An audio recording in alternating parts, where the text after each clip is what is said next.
आज भारत दुनिया के सबसे तेज इंफ्रास्ट्रक्चर बनाने वाले देशों में शामिल है।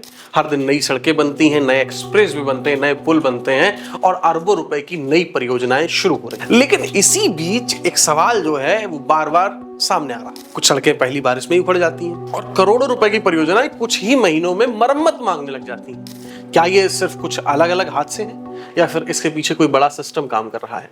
आज हम राजनीतिक बात नहीं करेंगे बल्कि इंजीनियरिंग सिस्टम और फैक्ट के आधार पर ये समझेंगे कि आखिर भारत के इंफ्रास्ट्रक्चर में बार बार ऐसी समस्याएं क्यों देखने को मिलती हैं।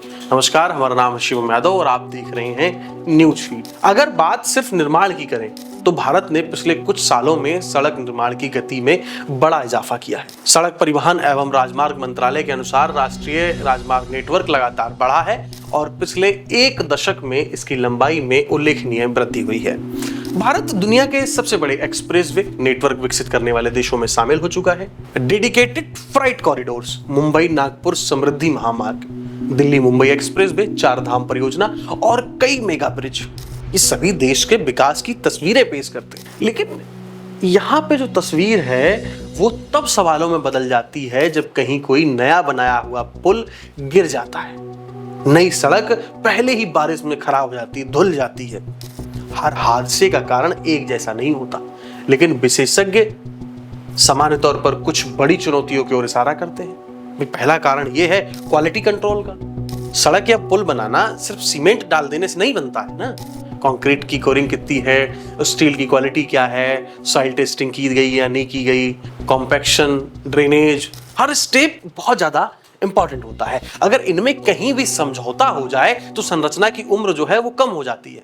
और दूसरा कारण है स्पीड वर्सेस क्वालिटी। भारत में तेज निर्माण को लेकर लगातार लक्ष्य तय किए जाते हैं। तेजी अच्छी बात है, लेकिन इंजीनियरिंग में कुछ प्रक्रियाएं समय मांगती हैं। उदाहरण के लिए कंक्रीट को अपनी पूरी ताकत विकसित करने में लगभग 28 दिन लगते हैं। अगर जल्दबाजी में आपने अगले चरण शुरू कर दिए तो भविष्य में समस्याएं आ सकती हैं। और तीसरा जो बड़ा कारण है वो ये है कि लोएस्ट बिड सिस्टम। सरकारी परियोजनाओं में अक्सर L1 यानी लोएस्ट बिडर को प्राथमिकता मिलती है। हालांकि केवल कम कीमत से गुणवत्ता खराब हो जाएगी ऐसा कहना ठीक तो नहीं होगा। और एक बड़ी समस्या है, हम नई सड़कें बनाने पर ज्यादा खर्चा कर देते हैं, लेकिन पुरानी सड़कें और पुल सुरक्षित कैसे रहें इस पर अपेक्षाकृत कम ध्यान दिया जाता है। दुनिया के कई विकसित देशों में लाइफ साइकिल मेंटेनेंस यानी पूरी जीवन काल की देखभाल पहले से ही योजना का हिस्सा होती है। भारत में भी अब कई एजेंसियां इसी दिशा में काम कर रही हैं, लेकिन विशेषज्ञ मानते हैं कि अभी इसमें और सुधार की जरूरत है। किसी भी परियोजनाओं में design review, material testing, third party inspection और सेफ्टी ऑडिट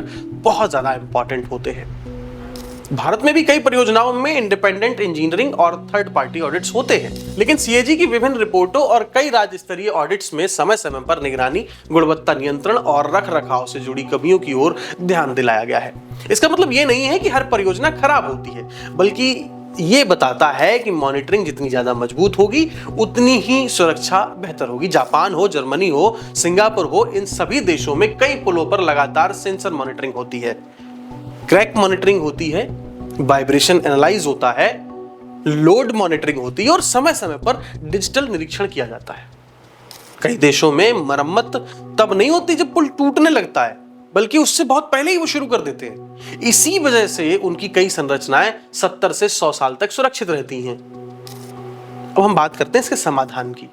भाई देखो, विशेषज्ञ जो हैं वो अलग अलग सुझाव देते हैं। उनका कहना है कि इंडिपेंडेंट क्वालिटी और ऑडिट्स हो, डिजिटल मेंटेनेंस रिकॉर्ड रखा जाए, सेंसर बेस्ड मॉनिटरिंग की जाए, मटेरियल टेस्टिंग की पारदर्शिता हो, दोषी पाए जाने पर कॉन्ट्रैक्टर्स और इंजीनियर की जवाबदेही तय की जाए और पैसा जो है वो केवल निर्माण में नहीं बल्कि पूरे लाइफ साइकिल पर लगाया जाए। देश का विकास केवल नई सड़कें बनाने से नहीं होगा, बल्कि उन सड़कों को दशकों तक सुरक्षित रखने से होगा।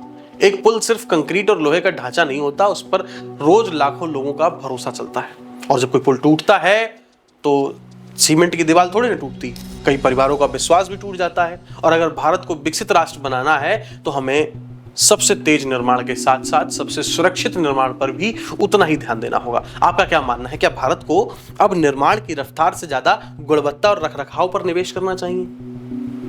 आप अपनी राय हमें कमेंट में जरूर बताइए और अगर आपको ये रिसर्च पसंद आई हो तो इसको लाइक करें, इस वीडियो को शेयर करें। फिलहाल के लिए इतना ही। आप देख रहे थे न्यूज फीड और हमारा नाम है शिवम यादव। धन्यवाद।